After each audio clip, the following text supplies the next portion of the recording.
Yes. Welcome in. It's Balloon Party, driven by Mug & Ass Burkhardt, Alton Toyota, and Jackson. I am staring into the eyes of the Airlines team camera, and I want to issue a statement at the outset. I apologize that I was sick last Thursday and Friday. And I know what happens with sick days. People assume people are just taking days off. And those are unfortunate assumptions, although probably oftentimes accurate. However, took my son to the Blues and Buffalo Sabres Thursday. At this point, Jackson, would that be 11 days ago? Yeah.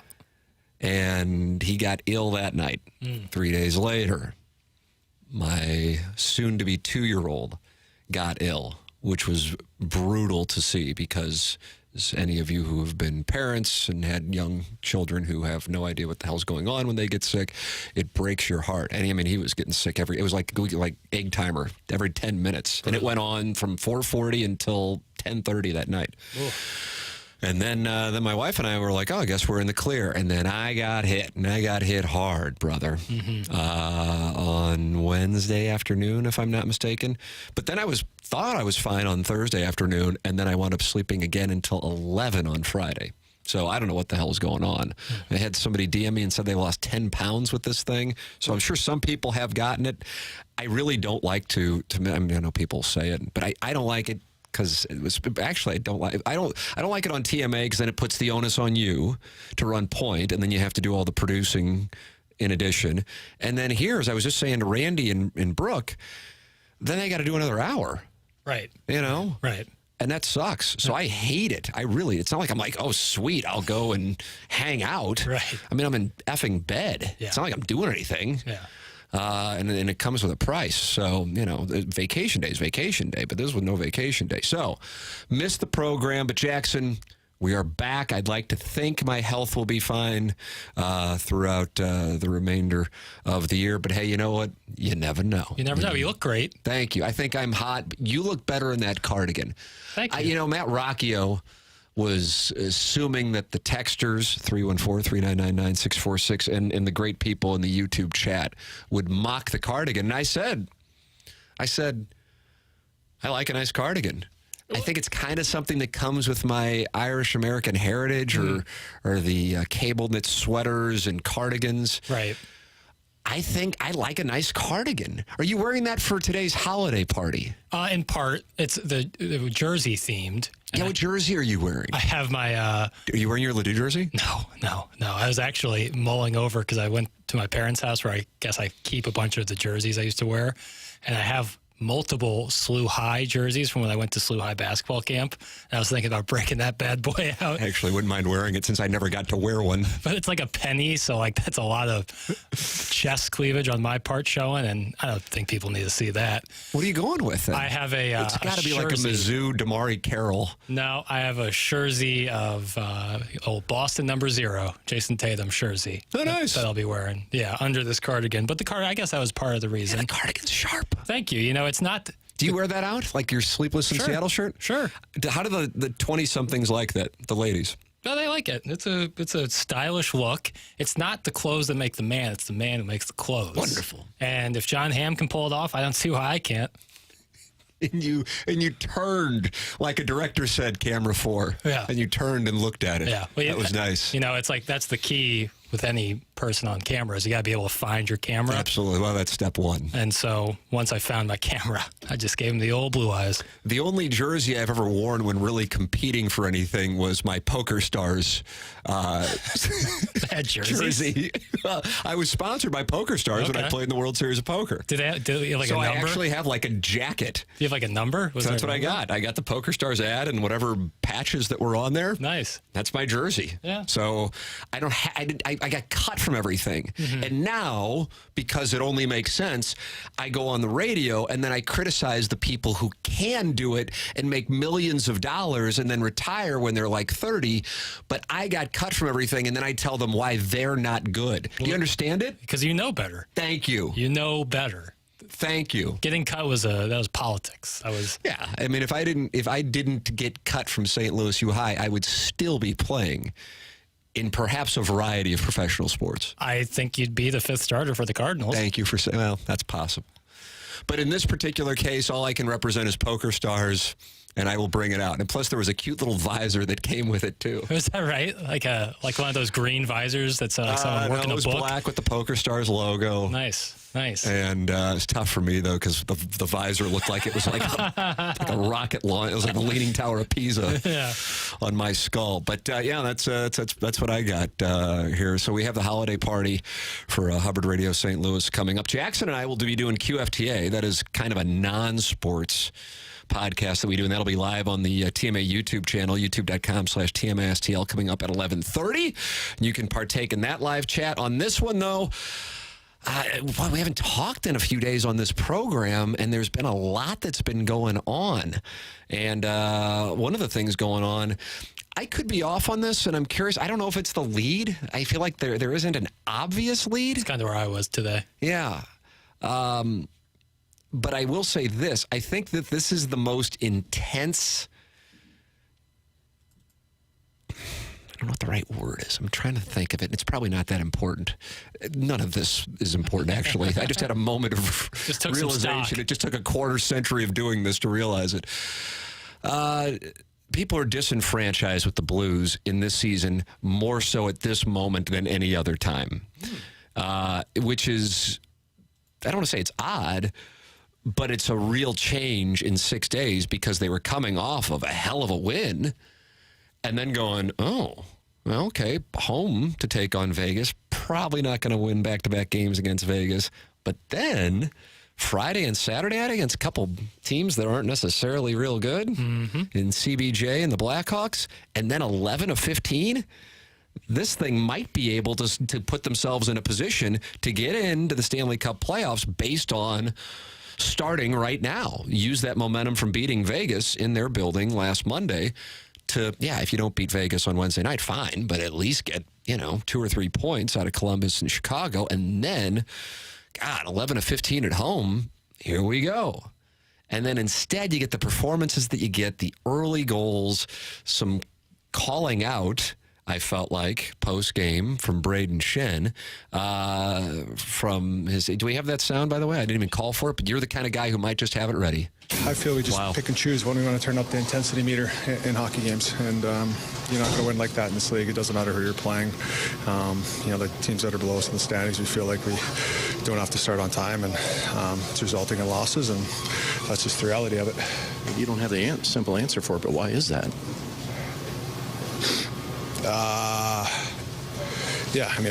wish I did have the answer, but it's just coming ready to play and taking pride in doing the work and putting in the work each and every night. And like I said, you just can't, it's not everyone, but you just can't choose when you want to show up. Is the onus on each individual to do that, or does the leadership group maybe has to take the reins here and get everybody pulling on the same rope, I guess? I mean, at the end of the day, leadership can step up, but we're not responsible for guys in their gear. They have to go and play hard. So we have to get guys on the same page, and we feel like our locker room's fine. It's just like I said, we're picking and choosing when we want to play. Jackson, oftentimes you've pulled me aside and said, "Teach me how to own people's souls." Mm-hmm. And I said, I can try to. I don't know if it's just a gift or if it's a learned skill from, as referenced earlier in the program, the poker that I played and was, of course, sponsored by Poker Stars. I love the term learned. Do you really? Anytime you can put in learned. If you got one guy wearing a cardigan and another guy saying learned, you have a show that resonates in St. Louis. Ivory Tower Hour. Ooh. I kind of like that name. Now that we come up on our second anniversary, the Ivory Tower Hour. One is Jesuit educated. Another went to Ladue, and they use big words. It's Ivory Tower Hour. You don't need to have that sixth sense of owning souls to read between the lines, the pauses in Schenn's answers with his frustration. To me, he actually exhibited leadership by what he was doing there was biting his tongue. That's what I felt as well. Yeah. It's it really is kind of a shame. Well, it's not kind of a shame. It is a shame because there was an opportunity this past week, and it's not like it's over at all by any means, but it's getting frustrating. And if there is a statistic that is the most damning statistic of this season to date, do you know what it is? Because I'm going to give you a chance, because it is, I don't know how many people are aware of it. I'm sure a lot of people in this audience have heard about it, but I think even do you know it? Oh, and I want to let you have a chance to shine. This is great. I got two guesses. Holy crap. The first one, which I think has to be, is if the Blues go down 1-0, they lose the game. That has been the case minus the opener against the Kraken. And then the second one is the power play. The home opener, that is. Well, where are you going with that? Well, that they can't score or even shoot. Okay. The Blues have 7 power play goals on the season. Yeah. They have 7 shorthanded goals on the season. And that is what I shall hold up as my beautiful little baby for this morning's presentation. I mean, that is... Oh, boy. That's rough. I mean, that's... Yeah. I saw in The Athletic that they said that the Blues just deny the power play. Like when it comes, like, now we'll continue. We're good. We'll actually have the same chance of scoring a goal if you send one of our guys off. Yeah. It is rough. And yes, when they fall behind, and in both Columbus and Chicago, they fell behind early. It's rough. And it's a shame, but at the same time, they have an opportunity here with 11 of 15. It's just a shame because the opportunities you thought was going to start, and I think the team did too, and then you fall behind early, and and then when you get a guy like Brayden Schenn biting his tongue like that, I think that conveys to me, he said a lot without saying a lot, and I know it's super cliche, but for him to be that frustrated speaks volumes. So that's... hey, you got Detroit and you got Ottawa, and let's see what happens. Blues and Red Wings pregame 5:30 here tomorrow night on 101 ESPN, and then the Blues and Senators pregames at 6 p.m. on Thursday. But man, it would have been nice to be running into that with picking up at least 2 of 4 points, much less all 4, against 2 teams that probably aren't going to be cup contenders when April rolls around. Your thoughts are welcome. 314-399-9646, the YouTube chat, I'm sure active. It's great to be back here on Balloon Party, driven by Mungan Burkhardt, Alton Toyota. Jeremy Rutherford with us at 10:45 here on 101 ESPN.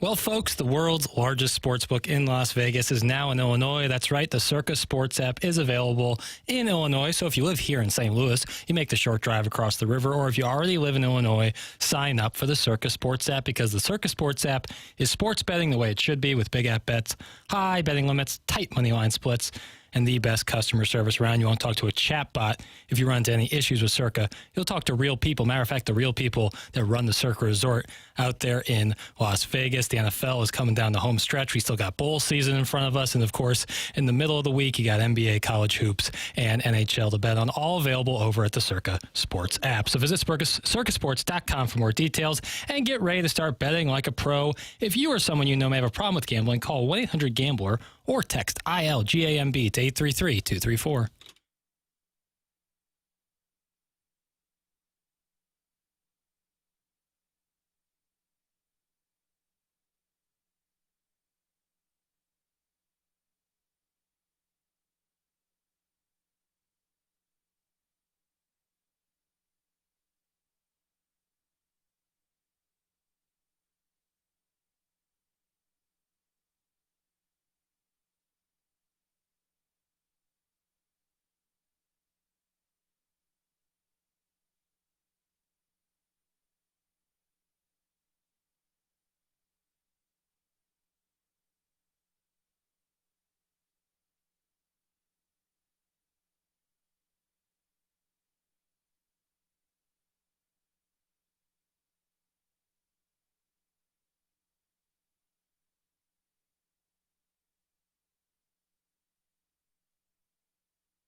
Welcome back to Balloon Party 101 ESPN and the 101 ESPN YouTube channel. Jackson's Cardigan Day. That's what today is here on Balloon Party. We're giving away tickets, Jackson. We are. 101 ESPN is your chance to score a pair of tickets to Def Leppard and Journey with Cheap Trick on July 6th at Busch Stadium. Tickets for Def Leppard, Journey, Cheap Trick at Busch go on sale this Friday, December 15th, or you can text in now to 314-399-9646 for your chance to win free tickets to the show. You can also find a bonus chance to register to win tickets to Def Leppard and Journey at 101ESPN.com or on your 101 mobile app. There it is. So we're going to give those away to the best text. Yeah. All right. Sounds like a plan. Jeremy Rutherford coming up at 10:45. Really looking forward to talking it over with him about this weekend for the Blues and kind of the state of things, because this is a little rough doings at this particular moment. Jackson, I want to get something. What are the people talking about the most here? I saw the weekend wrap-ups. Nothing against you. You know, I'm a Jackson Burkett Lemming. Mm-hmm. I might be the first Jackson Burkett Lemming, actually. I think I might be doing the C on my sweater. But like the Tyler O'Neill trade, if I was on TMA, I'd make a certain gesture. I don't feel like I should do it on 101 ESPN and soil these studios. There's a Jack Nicholson gif of it, though, from One Flew Over the Cuckoo's Nest, if you want to look it up. What was your second question? About Shohei Ohtani. Yeah, I don't really have a passionate opinion on it. It's not much to like be passionate about. I see people are upset about or not upset, but like commenting on how much it is. It's like, well, it's the Dodgers' choice to give them what they want. The angles on that I will talk about that are more interesting to me. Like, I think at this time last year, we kind of thought he would wind up with the Dodgers. Yeah. So the dollars invested are of note to me. I was watching Ken Rosenthal. He does a podcast. I think he calls it Fair Territory. There's Foul Territory with A.J. Brzezinski, and then there's Fair Territory with Ken Rosenthal, even though Rosenthal appears on both. And I watched that this morning before coming into the studio to see what he had to say about it. He said, this shows that baseball's in great shape. I just disagree with that. And I think that's kind of where you were going with like how the EPL and teams that spend money. That angle's interesting. And then also the misreporting that went on with that story. Yes. Like, to break it down, nobody in St. Louis ever thought Shohei Ohtani was coming here. I think it's interesting that Steve Cohen of the Mets said his agent didn't even call me. That just, I would say, well, that strikes me as bad negotiating, but that the man received $700 million, so I doubt he's really upset with his agent. Yeah. But, God, if there's one guy you call, it's Steve Cohen. Right. To see if you can drive the price up. But he just wanted to play on the West Coast, and hey, God bless him. And he's going to play for a team that he knows is going to be competitive, and I think that was a source of frustration with the Angels down the freeway a bit in the Los Angeles area. So with that said, I think how many teams in baseball could, I'm not even saying would, could give out that contract? And I know we don't know the answer, but it's in that ballpark range. It's probably a little higher than that, but then that isn't a good thing for baseball. Now, the Ohtani contract is not the moment where we go, hold on a second, the system's messed up. That's been the case for a while. Rosenthal used the number of teams from Major League Baseball who have won a World Series since 2000 being higher than the number of teams in the NBA, NHL, and NHL. And for the record, I know Ken personally. I don't know him real well, but he was at Joe Strauss's memorial service, and he's a regular on TMA at a time. So I've gotten to know him. So this isn't like I don't like Rosenthal and let me air him out here. I just disagree with his premise. Especially don't. Like, if he were my attorney and his responsibility was to defend baseball, I wouldn't like that argument. Mm-hmm. I think that's more coincidental. I think what would be intriguing is what teams led the regular season in wins over the last 23 years and the breakdown of differences there. Right. Because, as he acknowledges in his podcast this morning, he does not like the baseball postseason, but he used the fact that there have been 16 different world champions since 2000, with only the Cardinals, Red Sox, and Giants having more than one. Mm-hmm. And the fact that that is the largest number of World Series winners of any of the four major sports leagues to say that baseball's in great shape. I just disagree with that. I think baseball also, unlike the NFL for sure, and it's not like I'm a big NFL fan per se, you have a number of teams even now who you know cannot compete next year. And so I don't think it's in a great place. And I disagree with that, but I also know that Ken loves the game. And when you love something, oftentimes you will spin things to favor that which you love. With regards to the way that it was reported on Friday, since I was sitting in bed, I was going, oh, wow, Ohtani's going to the Blue Jays. I kind of figured he'd wind up with the Dodgers. That's interesting. And as it turns out, there were two credible reports, too. One, John Morosi, and it sucks for Morosi that he's more well-known than the other guy who reported it, because the other guy is right now known as the other guy who reported it. Right, as we're seeing here at this moment. But both reported not that he was necessarily going to sign with the Blue Jays, but that he was en route to or in Toronto. Right. And then Morosi had to issue an apology. I don't know if he had to, but he chose to, which I respect. Sure. You know, as opposed to like doubling down in media with some false information, as is the case in 2023. And Rosenthal said, listen, I got burned in 2021 with Max Scherzer and the Padres at the trade deadline, and I was wrong. So it's not like I'm in a position to pontificate. But what it does call attention to is tweeting breaking news. And this is something that I've talked a little bit about. God, I was with somebody the other night, and they were giving me something that I guess would be considered, inside information. They go, hey, this is confidential. I'm like, don't worry about it. I'm not sharing it with, it's just not, that's not the way that I operate. The breaking news on Twitter thing, Rosenthal himself, and here's a guy who you would think is probably one of the, Wojbomb, Shams, Schefter. He's in that ilk of reporters Scoopers. Breaking stories. Yeah, scoopers. Yeah. And he's going, I've kind of thought about it, and I don't even really know what the point of it is. And I go, oh, my God, this is great. Yeah. That he's having this realization, He goes, so I like to actually focus on stories that people can't break. He goes, because I've thought about it, and the downside of it is it lives with you forever. And he said what happened with Ohtani and the Toronto thing is a byproduct of people rushing to get something first on Twitter. And as I've said before, and you can say, well, that becomes their brand, and then they can get jobs. Well, as quickly as you can get a job for it, as soon as somebody else becomes the darling of the agent or the athletic director or the GM or the president or the owner, then you no longer are the guy. It is such a dangerous... Listen, there are so many things from my standpoint that... And I mean dangerous. This isn't like sports talk radio hyperbole. Dangerous with media at this moment that actually are dangerous, that are well beyond the world of sports. Like things that actually matter.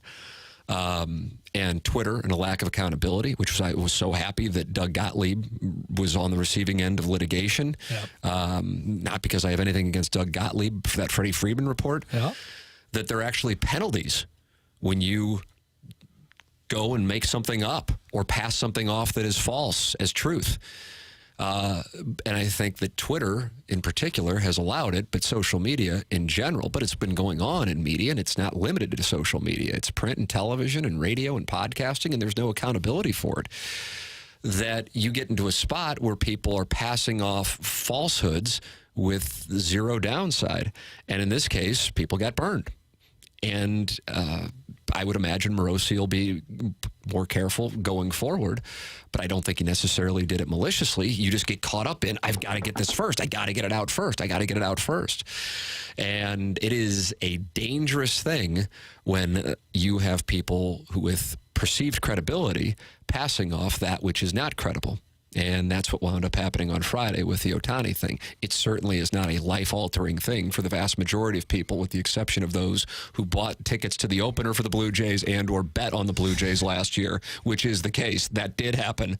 Yeah. But as far as impacting millions of people's lives, right, it's not necessarily in that category. But I just find what goes on right now with a lack of accountability for passing off false information to be, or being in the pockets. Yeah. And that goes on in the world of sports media. in the sense that, I talk about this, and in my world, I know it to be the case. Not that it's with everybody, but people wonder, like oftentimes local reporters will catch hell as to why they're not the ones breaking stories. Man, what does it say for our local reporters that, so-and-so broke the story? Well, here's the reason why that happens. And I know if you've listened to me on TMA, and maybe I've said it on 101 before, it's redundant, but I think it's important to restate it. It's done because the person, and there are only a handful of people with the information at that time, take your pick of whichever reporter, and it's like a currency. Yeah. It's essentially like a mob movie, but with sports journalism. Right. You take care of me, I'll take care of you. And the way that take your pick of whatever reporter is breaking the story gets to take care of them, and again, this is not all reporters, I want to emphasize this, is by writing either positive reports or leaking information they don't necessarily know it's a leak that can be helpful to the individual, giving them the tip. It's a game. So if you are a national reporter, that is the way you exist. So when people give our local reporters, or Kansas City's local reporters, or Indianapolis's local reporters, take your guess. Man, why is John Heyman breaking this? Or why is Ken Rosenthal breaking this? Or why is Pete Thamel breaking this? Adam Schefter, take your pick, whomever. Well, that's the game. It's a currency. I'll give you information as long as you give me. That kind of deal. And that's the game. Right. That's how people get the stories. It's not everybody. There is a lot of work that comes with it. What's unfortunate is the downside is if you get one wrong because you are used like a pawn, as Rosenthal said he was with the Max Scherzer thing, the Padres, it then stays with you for the rest of your career. And he said, that's why I've decided I don't really tweet that stuff out anymore. I may tweet. He goes, what's the point of tweeting something out that everybody's going to have in a few minutes anyway? Right. It's not like we get something for it. Like Ohtani posted a picture of the LA Dodger logo on his Instagram. And I would tell you that's a tell. Right. That's how it was done. Like, we've been all the speculation, all the talk about, the very low-key negotiations away from winter meetings, and it ultimately ended with Ohtani posting a picture of L.A., the Dodger logo, on his Instagram, and then everyone had it. And that was it. And off he goes. So the Cardinals will open up the season against Mookie Betts, Freddie Freeman, and Shohei Ohtani. That'll be who Sonny Gray faces first, assuming it's Sonny Gray as the Cardinal #1 starter. All right, we'll take a break. Jeremy Rutherford's going to join us at 10:45. You are listening to Balloon Party on 101 ESPN.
This is Action Jackson with a Sports Center update driven by Johnny Londoff Chevrolet and Johnny Londoff Autoplex. The Blues lose on Saturday to the Blackhawks, but they'll be back in action tomorrow night taking on the Detroit Red Wings. You can catch that game right here at the home of the Blues, 101 ESPN. Pregame at 5:30, puck drop at 6:30. And on Saturday, the Lakers defeated the Pacers 123-109 to be the first NBA in-season tournament champions. Anthony Davis with a whopping 41 points and 20 rebounds. That was another Sports Center update driven by Johnny Londoff. Find new roads and shop 24/7 at londoff.com and londoffautoplex.com.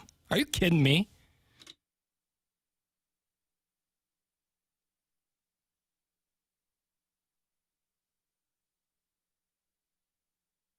Welcome back. Balloon Party 101 ESPN. Tim McKernan, Jackson Burkett with you on the program. Jeremy Rutherford joining us in about 5 minutes. Jackson, we're giving away tickets to Def Leppard and Journey for the best text today. 314-399-9646 is how you can text. And give me a quick hitter from the weekend wrap-up, and then we'll break for JR. All right, I got a quick hitter. I told you before that you fell ill that I was doing one for them, and then I was going to do one for one for me, and this is the one for me. I've been saving it up. So I can probably go use the restroom here. This is NBA in-season tournament? Yes, but it has a much broader view. Oh, boy. The NBA in-season tournament has proven to be a success despite some pushback early in its conception and its rollout with its wild-looking courts. Now, when you say proven, I assume there's some numbers you can back that up with, like Absolutely. ratings or attendance or something like that. Okay. Yes. The goal was to increase viewership during a part of the season where football usually dominated a portion of their viewer base. They have seen early success in that venture as they have seen a 26% increase in viewership with national games and 20% with local games, and that's all before the knockout stages. Still waiting on those knockout stage numbers. The atmosphere is not quantifiable data, but anyone who has watched would agree that the feel of these games has been awesome. Do you think that this is something baseball and hockey should consider as well during the early parts of their season, where football for hockey and playoff basketball and hockey for baseball take a big chunk of sports viewers? What is the downside? I don't know. I'm open to it. I don't really feel strongly. You do, so go ahead. I think it's a great idea. I don't see why. I think baseball in the beginning, where it has playoff hockey and baseball or basketball. So will they subtract from the number of regular season games? Nope. So then that means you're playing baseball games like further into November. It would be they would okay, I misheard your question. They would be regular season games, just like the NBA. Got it. There's no extra games besides the championship game was an extra game for the NBA. Got it. So I just don't see that, even if you think like, oh, it's goofy or has no prestige to it, if it's increasing viewership and bring more attention to your sport. And so the Lakers won it. Yes. They beat the Pacers. Yes. What do the Lakers get? Each player gets $500,000. And while you might say, oh, these guys are super millionaires and that doesn't mean anything to them, first of all, $500,000 for one game is nothing to sneeze at. And for guys who don't make that amount of money, guys who make Did the Pacers get anything for losing? I do not believe so. Okay. I do not believe so.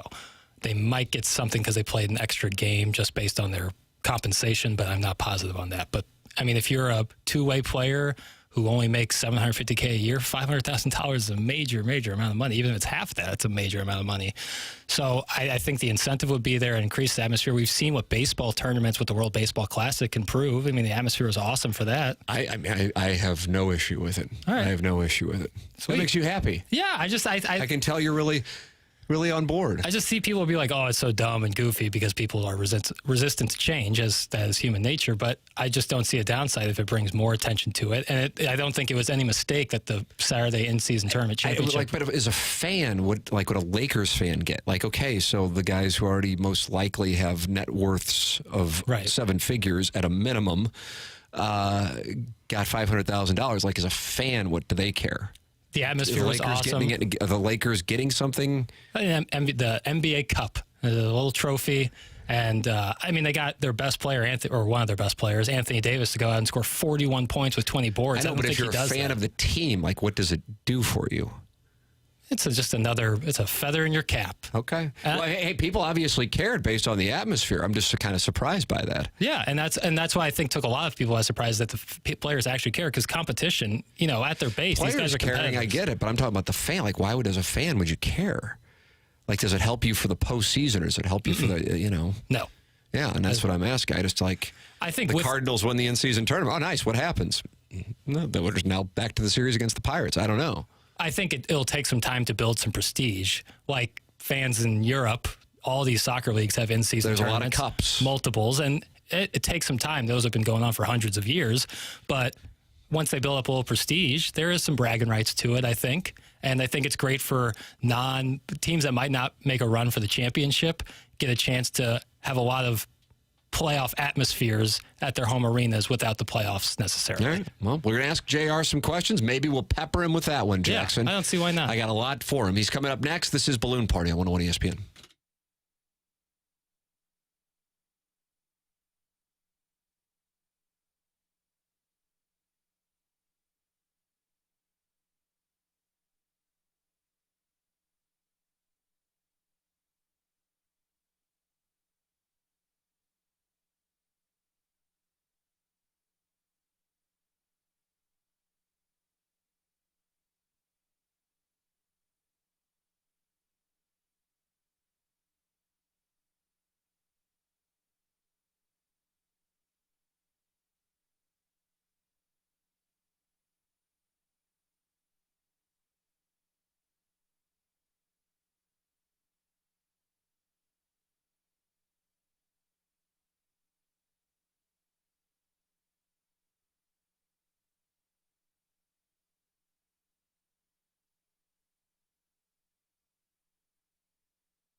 Jackson, I know this is a segment you historically take off. Mentally. Right. But you have one responsibility before we hand it off to BK and Ferrario, and that is to find the text to give the text of the day for the tickets to Def Leppard. I actually found it. And Journey. Okay, well, there you go. So we'll have that before we go. Ladies and gentlemen, it's our pleasure to welcome to the program the great Jeremy Rutherford. Morning, JR. Whoops. Hi, JR. Okay, make that two responsibilities.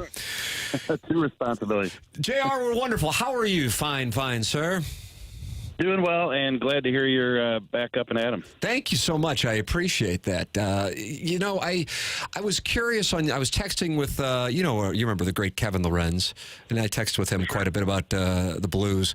And I said, my sense is, but you will be able to answer this accurately since you received mail and messages and comments and all that under your stories, that this is the peak disenfranchisement for this particular Blues team at this moment. It wasn't necessarily the loss to Vegas, but the losses to Columbus and Chicago and the way that they went down and the comments after the game. I feel like people who might have been at peace a week ago with the season kind of just being middling, I feel like now there is some anger for the first time this year. Is that a good read? What are you getting?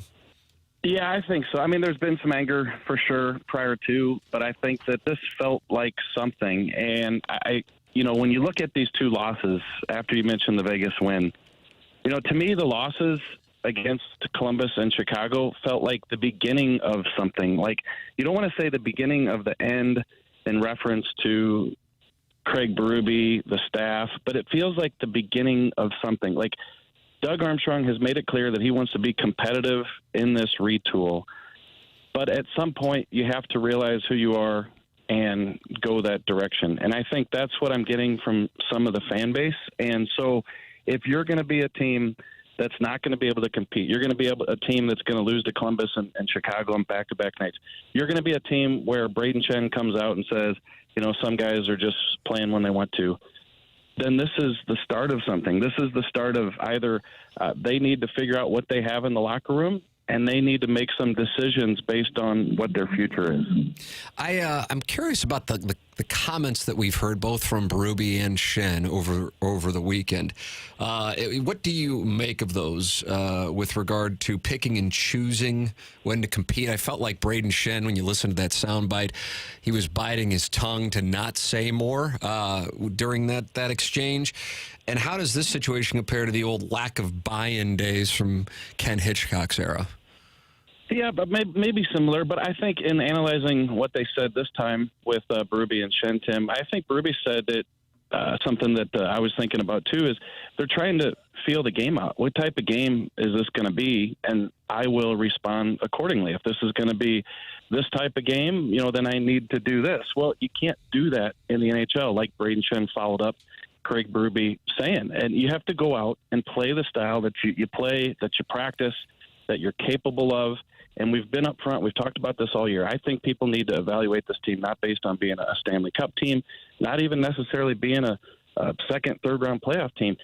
People need to evaluate this team as it's a retool.